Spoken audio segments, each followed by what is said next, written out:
অতএব ঈদে মিলাদুন নবী মুহাম্মদ সাল্লাল্লাহু আলাইহি ওয়াসাল্লাম এর জন্মের সময়টাকে কেন্দ্র করে যেই অনুষ্ঠান উদযাপন করা হয় সেই অনুষ্ঠানটির নামই হলো ঈদে মিলাদুন নবী।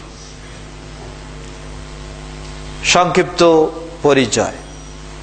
এখন আমরা আসুন একটু চিন্তা করে দেখি এই ঈদে মিলাদুন নবী এর উৎপত্তি কখন।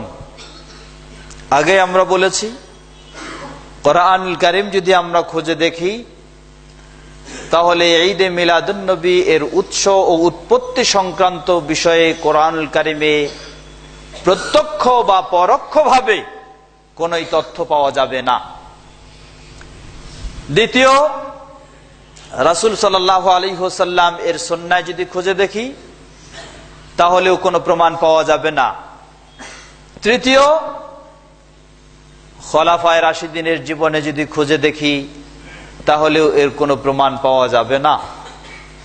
কারণ নবী সাল্লাল্লাহু আলাইহি ওয়াসাল্লাম নবুয়ত পেলেন, এরপরে তিনি ৬৩ বছর নবুয়তের জীবন, রিসালাতের জীবন, সেই ৬৩ বছরে অবশ্যই নবী সাল্লাল্লাহু আলাইহি ওয়াসাল্লাম এর জন্ম দিবসটি, সেই ২৩ বছরে অবশ্যই নবী সাল্লাল্লাহু আলাইহি ওয়াসাল্লামের নবুয়তি জীবনে জন্ম দিবসটি ২৩ বার এসেছে, কিন্তু তিনি জন্ম দিবস হিসাবে কোনো অনুষ্ঠান উদযাপন করেছেন বলে তার কোনো সামান্যতম সঠিক প্রমাণ নেই। খোলাফায়ে রাশিদিন আবু বকর রাদিয়াল্লাহু তাআলা আনহু, তার সময়কাল ২ বছর ৩ মাস কয়েকদিন, এর মাঝে অবশ্যই ২ দিন এসেছে।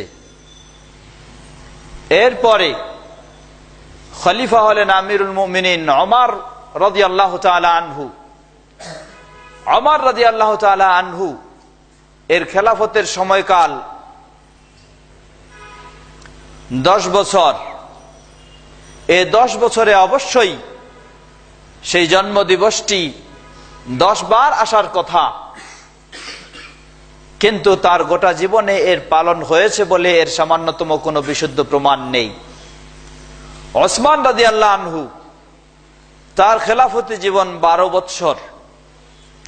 12 বছরে অবশ্যই এই দিনটি 12 বার এসেছে, কিন্তু কোনো এই ধরনের আনুষ্ঠানিকতা করা হয়েছে বা পালন করা হয়েছে বলে এর সঠিক কোনো বিশুদ্ধ প্রমাণ নেই। আলী রাদিয়াল্লাহু তাআলা আনহু, তার খেলাফতি জীবন হলো 6 বছর। সে 6 বছরেও এরকম কোনো পালন করা হয়েছে বলে এর কোনো সঠিক প্রমাণ নেই। খোলাফায়ে রাশিদিন 4 জনের সময়কাল মোট 30 বছর। 30 বছর রাসূল সাল্লাল্লাহু আলাইহি সাল্লামের ইন্তেকালের পরে যারা সবচেয়ে রাসূল সাল্লাল্লাহু আলাইহি ওয়াসাল্লামকে বেশি ভালোবাসতেন, যার সুন্নাহকে ধরে রাখার জন্য জীবনকে উৎসর্গ করে দিতে সর্বমুহূর্তে প্রস্তুত ছিলেন, সেই খোলাফায়ে রাশিদিন তাদের গোটা জীবনে, তাদের মাধ্যমে ব্যক্তিগতভাবে বা তাদের নেতৃত্বে সমষ্টিগতভাবে অথবা তাদের সময়কালে গোটা মুসলিম বিশ্বে এ ধরনের কোনো জন্মবার্ষিকী পালন করা হয়েছে বলে এর সামান্যতম কোনো বিশুদ্ধ প্রমাণ নেই। খোলাফায়ে রাশিদিনের সময় শেষ, শুরু হলো উমাইয়া বংশ, উমাইয়া শাসন। সে উমাইয়া শাসন একাধারে 92 বছর, 132 হিজরি পর্যন্ত উমাইয়া শাসন পরিচালিত হলো।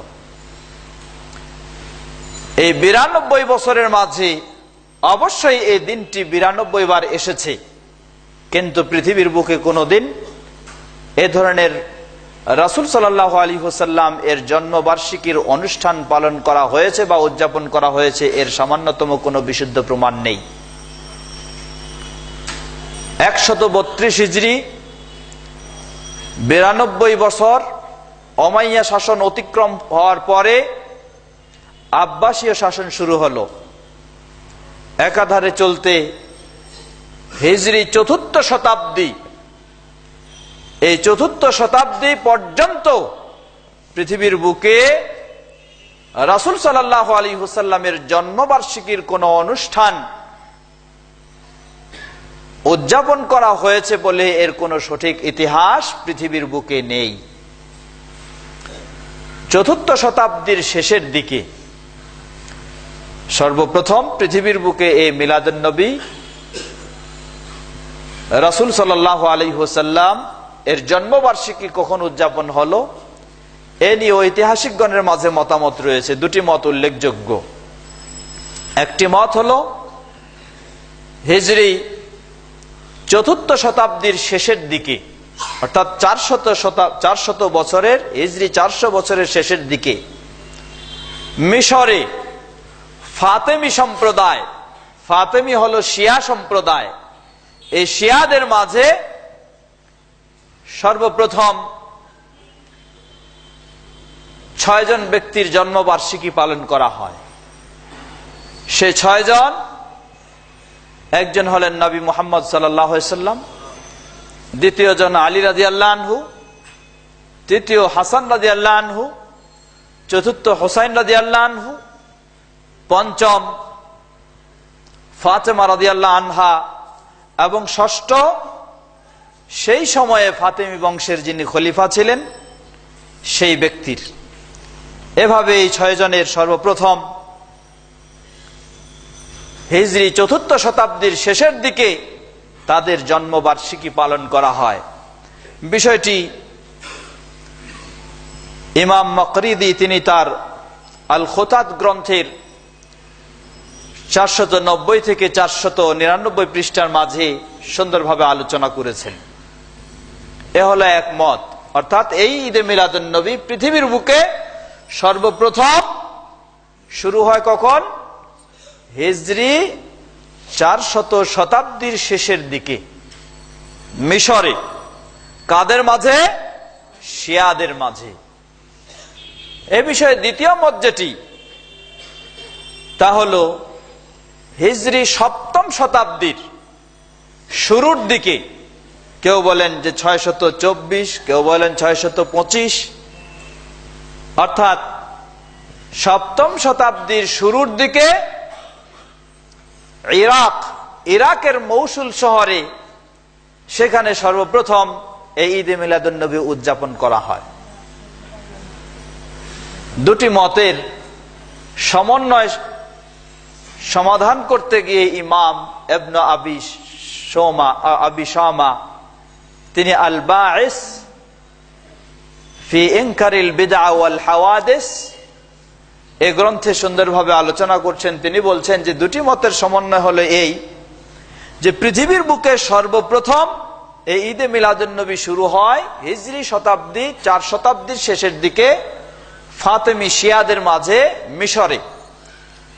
এরপর সেখান থেকে বিভিন্ন জায়গায় বিস্তার লাভ করে। ইরাকের মাঝে সর্বপ্রথম সেই 700 হিজরির শুরুর দিকে সে জায়গায় সর্বপ্রথম শুরু হয়। তাহলে বলা যেতে পারে খুব যদি বেশি হয় তাহলে হিজরি 4র্থ শতাব্দীর শেষের দিকে পৃথিবীর বুকে সর্বপ্রথম এই ঈদে মিলাদুন নবী এর উৎপত্তি হয়। সেটা কিভাবে হলো, কেন হলো? আজকে আমাদের সমাজে যদি আমরা লক্ষ্য করি, দেখা যায় যে আমাদের সমাজে প্রতিবেশীদের অনুসরণ করে অনেকগুলি কৃষ্টি কালচার মুসলিম সমাজ সেগুলিকে গ্রহণ করেছে। উদাহরণস্বরূপ খ্রিস্টানদের অনুসরণ করে আজকে আমরা যত রকমের ডে আছে, বার্থডে বলেন, ম্যারেজ ডে বলেন, যত রকমের রয়েছে, এগুলি খ্রিস্টানদের অনুসরণ করে আজকে মুসলিম সমাজ শুরু করেছে। আর আমাদের সমাজে পাশাপাশি হিন্দু সমাজের অনুসরণ করে এই মুসলিম সমাজ শুরু করেছে 40। হিন্দু সমাজের নিয়ম হলো কোনো ব্যক্তি মারা গেলে সেই ব্যক্তির 40 দিন পর তাদের যে হুজুর, তাদের যে মিলাদ পড়ায়, তাদের যে ঠাকুর, তাকে নিয়ে এসে শ্রাদ্ধ করায় নেন 40 দিন পর। মুসলমান সমাজ যখন দেখলো যে তারা হিন্দু হয়ে অমুসলিম হয়ে 40 দিন পর তাদের বাবা বা মা বা তাদের গুরুত্বপূর্ণ ব্যক্তিদের 40 দিন পরে যদি এই তাদের দোয়া দরুদের অনুষ্ঠান করতে পারে, তাহলে আমরা মুসলিম হয়ে কেন আমাদের বাবা মার জন্য 40 দিন পরে দোয়া দুরুদের অনুষ্ঠান করতে পারবো না? তাদের অনুসরণ করে মুসলিম সমাজে শুরু হলো এই 40। তো ঠিক একই ভাবে এই ঈদে মিলাদুন নবী, নবী সাল্লাল্লাহু আলাইহি ওয়াসাল্লাম এর জন্মবার্ষিকীর অনুষ্ঠান কাকে লক্ষ্য করে শুরু হলো? যেহেতু এটি কোরআনে নেই, সুন্নায় নেই, খোলাফায়ে রাশিদিনের আদর্শে নেই, সাহাবায়ে কেরামদের আদর্শে নেই, প্রসিদ্ধ ইমামদের আদর্শে নেই, তাহলে কাকে লক্ষ্য করে শুরু করা হলো? এটাও মূলত সর্বপ্রথম শিয়া সমাজ শুরু করেছে। তারা কাদের লক্ষ্য করে? তারা খ্রিস্টানদেরকে অনুসরণ করে শুরু করেছে। আর খ্রিস্টানেরা কাদেরকে অনুসরণ করে শুরু করেছে? খ্রিস্টানরা অনুসরণ করেছে ইউনান, গ্রিক সভ্যতার অধিবাসী যারা বা গ্রিক সভ্যতার মানুষ যারা, সেই ইউনান সভ্যতায় তাদের নিয়ম ছিল তাদের যারা দেবতা, সেই দেবতাদের জন্মবার্ষিকী তারা পালন করে।